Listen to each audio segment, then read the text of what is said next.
Mohammed Hijab is co-founder of the Sapience Institute. He's an author of note, a political commentator who is right at the sharp edge of these issues. I've been following him now on social media. Time to introduce him to you if you have not yet met him. Mohammed, thanks for joining us, and congratulations on some great work, including schooling the multi-millionaire Piers Morgan on the multi-billionaire Rupert Murdoch's television show. Tell us, first of all, what that was like. Well, thank you for that, and I wanted to actually congratulate you as well for your indefatigability, the word that you use all the time, and your resilience, in fact, your patience and your courage on this issue, on the Palestine issue.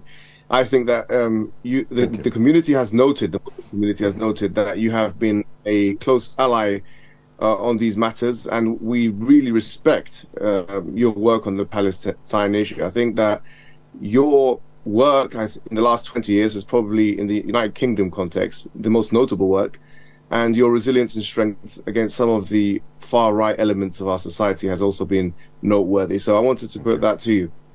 Thank you. Second thing, in terms of peers, thank you. Yeah, in terms of peers, I would categorize him as a person who is who has heavy hands but a glass jaw, in the sense that if you really push him, if you ask him questions, if you in a corner, he will find it difficult to answer the questions that he likes to ask everybody else.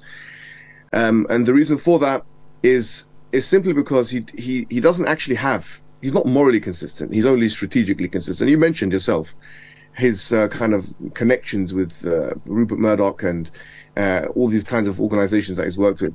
It has been said that the reason why he's acting in this way, and he can't bring himself to condemn the killing of civilians in Gaza, one of the most populated areas in the world with civilians, is because he knows that will get under the skin of his masters. Which shows lack of backbone. It shows lack of integrity. That he's not integrous. He's not morally principled in that manner. And in fact, it shows that he doesn't have a moral compass, and that anyone could maybe give him money to say whatever they want him to say. I'm afraid that's true. But you put him behind the 8 ball, as Americans who play that vulgar game of pool will recognize. You snookered them, as we would say in the United Kingdom. When you turned the question round, you asked him, will you condemn the Israeli Defense Force killing of thousands of Palestinian children? And he couldn't even answer that. Exactly. No, I mean, he hasn't even answered that, even after that interview. And the reason why it's very clear for anyone to know and see is because of his ideological and or financial commitments. I mean, if we're being honest about the situation, right? I mean, if we say that killing a child, I mean, this is a very simple argument. I mean, we can make it. Killing a child, whether Palestinian or Jewish, Arab or Jewish, or black or white, whatever it may be, is a bad thing, okay? So killing one black child, killing one white child is equally bad. Killing one Palestinian child, killing one Jewish child is equally bad. Then it would make sense, then, using that kind of logic, that the more children that you kill, the worse it is. And so the IDF has been killing more children. Therefore, they're worse than anyone else in this conflict. Whether one wants to invoke Hamas or Hezbollah or any other entity, Islamic Jihad. If we're talking about the killing of civilian death, there's no doubt that there's been more. You've mentioned it before I came on. Civilian deaths that have been killed from the Palestinian side, and historically, from the disengagement in 2006 of Palestine, the so-called disengagement, because in fact they've still maintained effective military control in international law terms. Oh. In 2006, all these operations that they've conducted, from cast-led, protective edge, and every 3 to 4 years, what they call mowing the lawn or killing the people or subduing the populations there. If we're just counting bodies, effectively, if we're just counting bodies, there's no way anyone can make an argument if you believe that the human life of a child who is a Jew and the human life of a child who's an Arab is equal. That baby is equal to that baby. This race is equal to this race. There's no way anyone can make an argument that, in fact, that any other party other than the IDF is most criminal here. Now, when I started in this cause in 1975, precisely, you could have fitted all of the people who were ready to say they were with the PLO into this room that I'm sitting in, which is not very large, and room for an elephant at the back of it, at the worst of times. Now, Hyde Park could not contain all of the British people who want to take to the streets and demonstrate their support for Palestine. And if you add those they left at home who can't or won't go on demonstrations and so on, now we are millions and millions in the United Kingdom. And we are now producing, as if from nowhere, people of the eloquence of you and the courage of you. And there are many of you now. I'm seeing them, not least on Piers Morgan. I mean, low-key, I mean, he's United Nations class. He's world class. And, you know, when I first knew him, he was a rapper. Now he's a political statesman. In other words, what I'm saying is we're growing in quantity, but we're also growing in quality. And new leaders, new speakers like you are coming forward. You've expressed similar thoughts I saw today and made the point that it is causing some consternation amongst the establishment, that people they bring on, maybe thinking they'll be a punch bag, turn out to be brilliantly eloquent and informed. This is new, isn't it? Absolutely. First of all, thank you for all the compliments. I really do appreciate them. The new guard cannot have done what they're doing unless the old guard, which is people like yourself, in fact, done what they done. And it's no doubt in my mind. I remember being a child in secondary school or a teenager, and seeing your coverage and your responses, for example, to the 2006 war in Lebanon, and the way there was a particular reporter that you really put on the back foot, doing exactly the same things and techniques that I've employed. So once again, I thank you for all the compliments, but I have to put to you as well that you've laid the foundations actually for this, which shows you the importance of intergenerational work. In terms of the PLO, I think it's good that you mentioned them, because the PLO, it really represent an organization that have tried with the peace talks and that have tried going through, the Oslo Accords and these kind of things.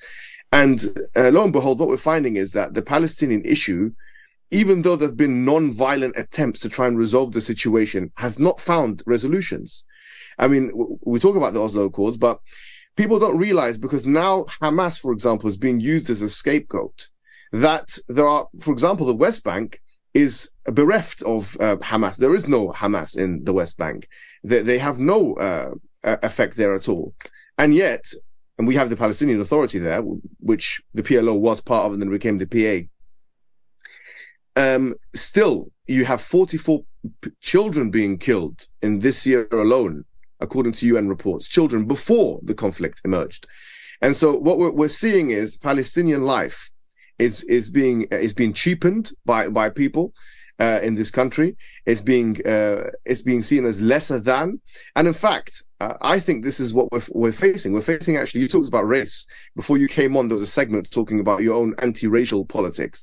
I have to put to you that I think that if you believe in an apartheid system, which many people are saying we support Israel and these kind of things, I don't know to what extent they support Israel, because if they support Israel unequivocally and comprehensively and in everything that they do, then they should also they would be complicit in supporting Israel in their racism as well.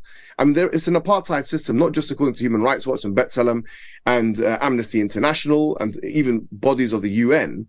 But if you look at the law, because in 1973 there was the UN had an apartheid convention. And of the conditions, there was 8 conditions that were laid down. One of the conditions that were laid down for something to be called apartheid is that it would have to be, it would have to have laws that discriminate on the basis of race.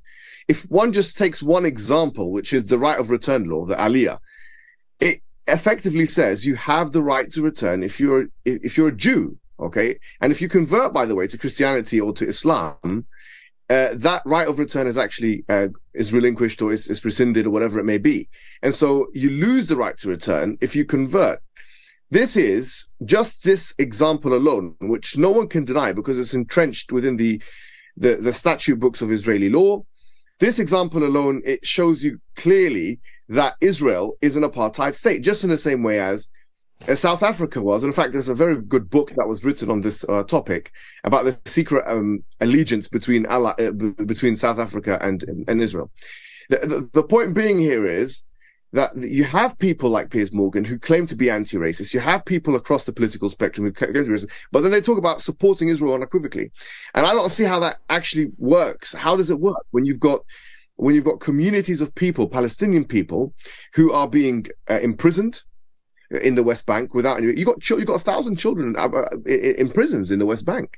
I mean, you have children being killed, as we've mentioned.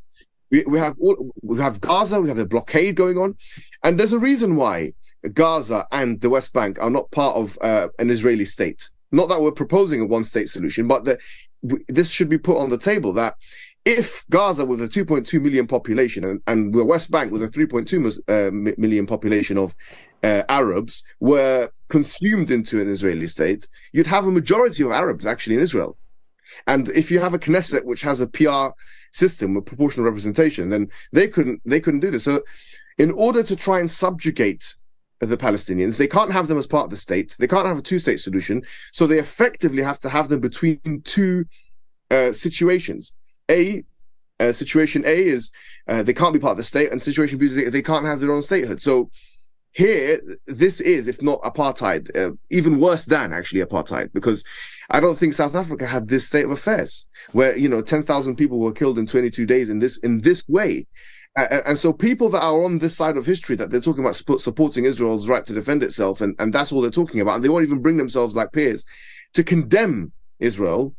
I have to ask the question, I mean, how could it be conceivable? How is it intelligible? How is it conceivable? How is it conceptually possible to support unequivocally a state like Israel and not to be racist? Because to be an apartheid supporter, is it not a prerequisite to be a racist? That you believe it's legitimate to discriminate on the basis of race? And I think this should be the new narrative. The new narrative should be if one has unequivocal support, and that is a big conditional, because not many people have unconditional support, but if people have unconditional support to the state of Israel, they should be questioned about whether or not they actually are racist people. Well, the leader of the Labour Party, the leader of Her Majesty's opposition, used exactly your word, unequivocal. My support for Israel is unequivocal. And that same person, Sir Keir Starmer, said that Israel had the right to cut off water, electricity, and food from the occupied territories. And he is a king's counsel. You couldn't get a more senior lawyer than him. Now, unless he's masquerading as a lawyer, he obviously knew that Israel did not have the right to do this. That to do this would be unequivocally illegal. But he still supported them. And he's the leader of the Labour Party. I have seen him come out and try and retract some of those statements or try and clarify them. But you're right. In the first instance, it was quite clear what he said on LBC radio. And this is a scandal, if anything could be said about it at all. It's a scandalous state of affairs for someone like Keir Starmer, who's, by the way, I mean, in terms of the Muslim population, cancelled iftar events that he had in Ramadan. He has shown the cold shoulder to the Muslim community, complete disrespect. I can't see how anyone from the Muslim community after this would vote for him or vote for his party. He's really alienated the Muslim community. And with this, his support, as you mentioned, using the term unequivocal, then I would question him on this very matter. I'd say, look, there's laws that are entrenched. We're not even talking about issues that can be disputed. Like, for example, the El Hilal Mustashfa, the hospital in Gaza, where they said that that was misfiring of this or that, which is a ridiculous proposition anyway. But these things, there's a level of, let's say, insignificant doubt that one can employ. But when we talk about laws which are entrenched and one can refer to them, they're digitized and they're online, like the right of return, the absentee property laws, which allow a disproportionate ability for example, Israeli Jewish people in West Bank and other places to effectively seize property that would otherwise be for Arab people.